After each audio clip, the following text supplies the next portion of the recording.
Allahabad high court ने 1996 Ghaziabad bomb blast के मामले में मोहम्मद इलियास को बरी कर दिया है। जजिस ने बड़े भारी मन से फैसला सुनाते हुए कहा है, करीब 28 साल चले इस मामले में प्रोसिक्यूशन ये साबित नहीं कर पाया कि इलियास इस बम ब्लास्ट में शामिल था। न तो कोई गवाह उसे पहचान सका, न ही प्रोसिक्यूशन कोई ठोस सबूत सामने ला सका है। पुलिस के सामने दिए गए कथित कबूलनामे को कोर्ट ने मानने से मना कर दिया है। लगभग 3 डेकेड्स तक जेल में रहने के बाद अदालत ने मोहम्मद इलियास की बेगुनाही अब मान ली। यानी इतने गंभीर मामले में इतना बड़ा आरोप लगाया जाता है और सबूत भी नहीं मिल पाते। कोई अपनी जिंदगी के 30 साल बिना कोई गुनाह किए जेल में वेस्ट कर देता है। दुनिया के किसी भी कोने में क्या कोई चीज, कोई रकम ऐसी हो सकती है जो उसके 30 साल का हर्जाना भर सके? क्या उसकी गलती यह थी कि वो एक मुसलमान था? कहीं बम ब्लास्ट जैसी घटना होती है तो पूरा दक्षिण पंथ मुसलमानों को गरियाने निकल पड़ता है। लाल किले के पास ब्लास्ट हुआ तब भी वही हुआ, लेकिन जब प्रियंका शर्मा का नाम आया तो सबके मुंह में दही जम गया। इससे पहले तमाम कट्टरपंथी स्टेटस लगा लगा के सर्टिफिकेट बांट रहे थे कि देखो आतंकवाद का मजहब होता है और वो मजहब इन आतंकियों के नाम में है, यानी वो नाम जो शुरुआत में लाल किले के आरोपी बताए जा रहे थे। लेकिन एक और बात थी जो उन सब के मुसलमान होने के अलावा उन सब में कॉमन थी, वो सब डॉक्टर्स थे। तो क्या पूरी डॉक्टर लॉबी आतंकवादी कह दी जाएगी?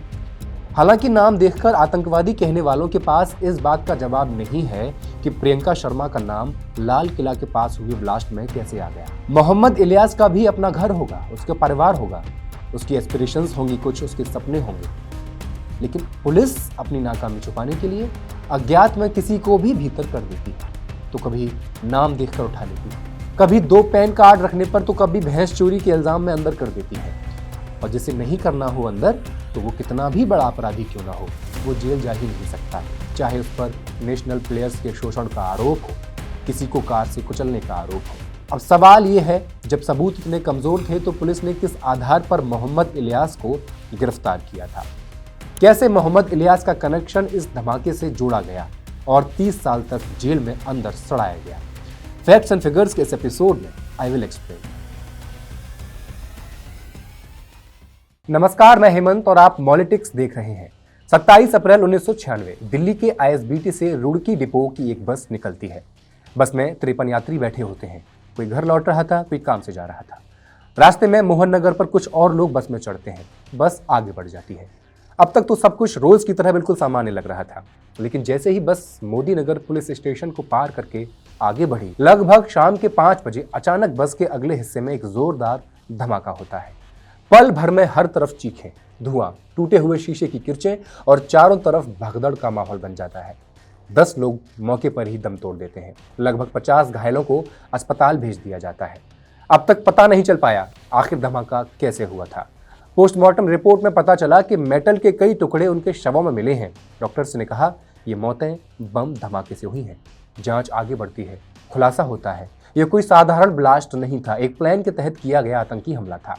फॉरेंसिक रिपोर्ट आती है, बताया जाता है ब्लास्ट में आरडीएक्स का इस्तेमाल किया गया है और बम को बहुत सोच समझकर ड्राइवर की सीट के नीचे लगा दिया गया था। सिर्फ इतना नहीं, इसे टाइमर से ही नहीं बल्कि रिमोट से उड़ाया गया था। मतलब कोई इसे दूर से बैठकर कंट्रोल कर रहा था और सही वक्त पर बटन दबाने का इंतजार कर रहा था। अब तक ये तो तय हो चुका था कि आतंकी हमला हो चुका है। गाजियाबाद से लेकर दिल्ली तक पुलिस फोर्स पर अब दबाव था, वो तुरंत दोषियों को पकड़े और पूरे मॉड्यूल को उजागर करें। लेकिन घटना के वक्त बस में अफरा तफरी इतनी थी कि कोई भी साफ साफ ये नहीं बता पा रहा था कि बम कौन रख के गया, कब रखे गया, किस पे शक किया जाए। पुलिस ने शुरुआत में हर डायरेक्शन में जांच को आगे बढ़ाया, लेकिन कोई बहुत बड़ी लीड हाथ नहीं लगी। जांच को 1 साल गुजर चुका था। पुलिस पर दबाव उतना ही बढ़ता जा रहा था।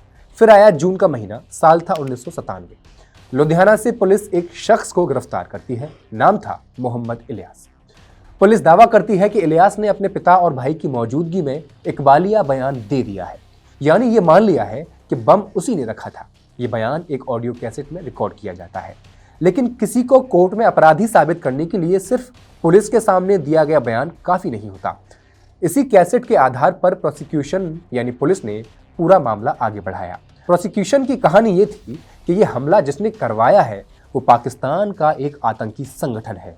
नाम है हरकत-उल-अंसार।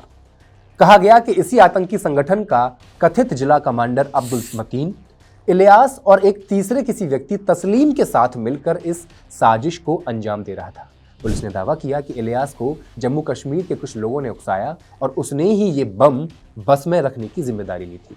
कागजों में कहानी मजबूत दिख रही थी। इलियास का बयान था, रिकॉर्डेड था, लेकिन इसकी नींव कई कमजोर कड़ियों पर टिकी हुई थी। गवाहों की पहचान नहीं हो पा रही थी।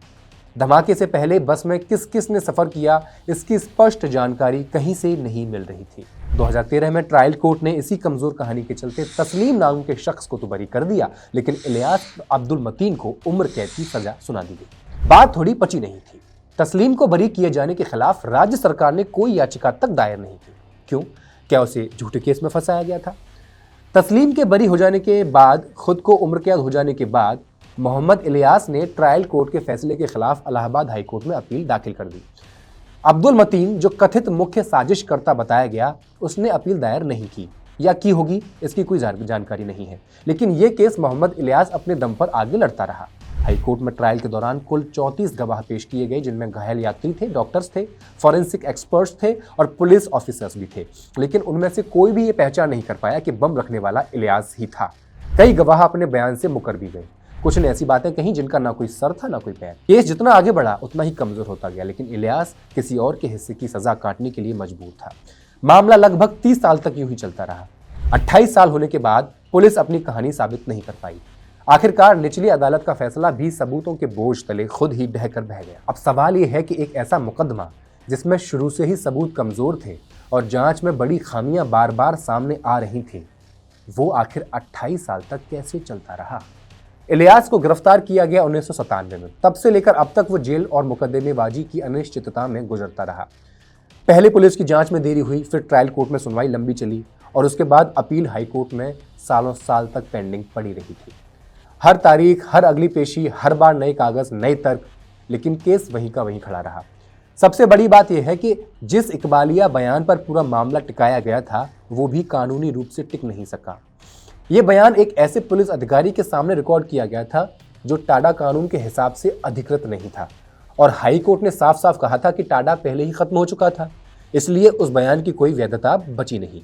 यानी पुलिस जिस चीज को सबसे मजबूत सबूत बता रही थी, वो असल में तो अदालत में इस्तेमाल ही नहीं हो सकता था।